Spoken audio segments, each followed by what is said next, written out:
Quando pensamos na volta de Jesus e a relação com a tribulação e o cenário teológico nacional, eu suspeito de que a visão predominante para explicar a relação entre tribulação e volta de Jesus é a visão pré-tribulacional. Certamente isso não é um dado preciso. Eu não estou colocando aqui como se eu tivesse feito algum tipo de pesquisa ou estudo científico para concluir isso. É uma suspeita que eu tenho diante da literatura produzida, diante das principais denominações e a visão predominante em cada denominação no nosso território. Então eu concluo, eu penso que a visão predominante com respeito à tribulação e à volta de Jesus é a visão pré-tribulacional. Ah, ok, então provavelmente você é um pré-tribulacionista. Ah, e eu guardo do meu passado pré-tribulacionista, eu não sou um pré-tribulacionista, então, mas o meu passado é todo ligado a essa perspectiva. A minha igreja adotava essa perspectiva, a escola de teologia que eu me formei também, e homens que eu tenho admiração ainda até hoje, também adotam essa perspectiva, né? Aqui no Brasil, por exemplo, você tinha a figura do Carlos Oswaldo Cardoso Pinto. Eu tive a oportunidade de ter aulas com ele, conversar e privilégio de ver tanto o ministério desse homem como os efeitos, os livros que ele produziu. Enfim, adotava a visão pré-tribulacional, os Feinberg nos Estados Unidos e muitos outros grandes homens de Deus adotam a perspectiva pré-tribulacional. E como todo o sistema teológico, toda perspectiva escatológica, o pré-tribulacionismo tem que dar explicações com respeito a alguns textos. A visão, ela pode, digamos assim, o conceito geral, ele pode explicar algumas passagens, mas alguns particulares ficam ali, digamos assim, lembrando de que a perspectiva pré-tribulacional precisa dar explicações. E eu creio que talvez a maior pedra no sapato da visão dessa perspectiva é o texto de 2 Tessalonicenses 1 e 2. Mas dos dois capítulos, certamente o segundo é o mais complicado. E nesse capítulo você tem a ideia da reunião com Cristo, né, o povo se reunindo com Cristo, e Paulo lembrando aos seus leitores que antes que Cristo venha é necessário que algumas coisas aconteçam, e uma delas é a apostasia. E alguns, não todos, pré-tribulacionistas entendem que a palavra ali, apostasia, é uma referência ao arrebatamento. E então esse vídeo é uma tentativa de corrigir essa visão equivocada, e não quer dizer que você, ao corrigir essa visão equivocada, vai deixar de ser pré-tribulacionista. Muitos pré-tribulacionistas ainda adotam a visão mesmo não acreditando que ali é uma referência à apostasia. Mas a ideia aqui é fazer uma análise dessa visão, dar uma resposta a essa perspectiva, e nesse processo a gente entender então um pouco sobre o uso devido da hermenêutica, né, o caminho interpretativo, a lida com vocábulos, como devemos lidar com vocábulos. Então eu quero tomar esse exemplo negativo, essa correção que eu quero fazer, e a partir dessa correção trazer algo positivo, que é ter uma visão mais, digamos assim, mais precisa e mais, digamos assim, mais efetiva quando o assunto é lidar com vocábulos. Então, por que muitos acreditam que ali é uma referência ao arrebatamento? Bem, eu creio que esse é um exemplo ruim de quando um sistema comanda os textos. Quando o particular ele fala, né, aquilo que o sistema manda que ele fale, porque naturalmente não se pode chegar a essa conclusão lendo aquela passagem. Você precisa de um sistema prévio para te dizer, olha, aqui certamente é uma referência ao arrebatamento. E por que eu creio assim? Primeiro, porque você, ao observar um vocábulo, o que você tem que fazer? Eu acredito, eu sou daquela perspectiva que entende que a maioria dos vocábulos geralmente tem mais de um sentido, né? A visão polissêmica dos vocábulos. Então, quando você observa um determinado vocábulo, você tem então que imediatamente procurar ver como ele se encaixa dentro do próprio contexto.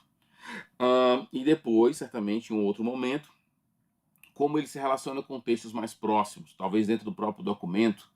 E aí você começa uma busca, essa busca pode se estender a procurar em literaturas, por exemplo, no caso aqui do Novo Testamento, ou do período do Novo Testamento, que não necessariamente fazem parte do Novo Testamento, mas fazem parte do mundo do Novo Testamento. E aí você pode também fazer aí uma abordagem e se estender uma abordagem mais diacrônica, né, através da história, e procurar ver como a palavra foi utilizada também, no caso, no Antigo Testamento, na Septuaginta. E é interessante, quando você observa a palavra apostasia, ela vai aparecer aqui em 2 Tessalonicenses 2, em Atos. No livro de Atos, a ideia é de uma separação de Moisés, né, de uma ruptura com Moisés. E a ideia lá certamente é negativa. Todas as 6 vezes que aparece no Antigo Testamento, sempre é essa ideia de separar-se de Deus, se rebelar, transgredir. Então, apostasia, o vocábulo apostasia, tanto no Antigo Testamento como no Novo Testamento, essa seria uma exceção aqui em 2 Tessalonicenses, sempre é uma referência a um pecado, a separar-se de Deus, a romper com Deus. Quando você observa a palavra, quando ela é utilizada na literatura do período do Novo Testamento, tanto a separação religiosa, como a separação também de algum tipo de sistema político. Mas o que é interessante é que quando o locutor, quando o escritor lança a mão desse vocábulo, ele está sempre já fazendo algum tipo de julgamento, algum tipo de análise que é negativa. Então, quando alguém diz, olha, fulano de tal separou-se da religião tal, mas ele usa a palavra separar, é uma coisa. Outra coisa, ele dizer, ele apostatou. Quando a pessoa lança a mão dessa palavra, ele já está fazendo um julgamento, e não é só uma descrição da separação, mas é um julgamento da própria separação. Isso é um ponto importante. Então, de onde a turma tira essa ideia aqui de que aqui pode ser um arrebatamento? Até onde eu tenho visto, e aí você pode me corrigir aqui nos comentários, até onde eu tenho visto, geralmente o caminho tem sido de fazer uma análise da história da palavra, onde o vocábulo apostasia tem origem em um verbo que quer dizer separar. E quando você pega esse verbo e analisa ele, no Novo Testamento, somente 3 vezes ele vai ter uma conexão com religiosidade, separação religiosa. Na maioria das vezes ele não quer dizer separação religiosa. Eu acho que são as 15 vezes, não lembro mais agora o número de vezes. Mas dessas 15, 3 seriam somente elas religiosas. Então ele diria, tá vendo? A palavra nem sempre quer dizer separação religiosa. Só que você tem um furo aqui metodológico. Qual é o furo? Você procurar o significado de uma palavra através da história dela. Eu diria até mais, de uma história, digamos assim, possível, não garantida. Porque aqui você teria que garantir que a palavra apostasia, o substantivo apostasia, veio de um verbo que quer dizer separação.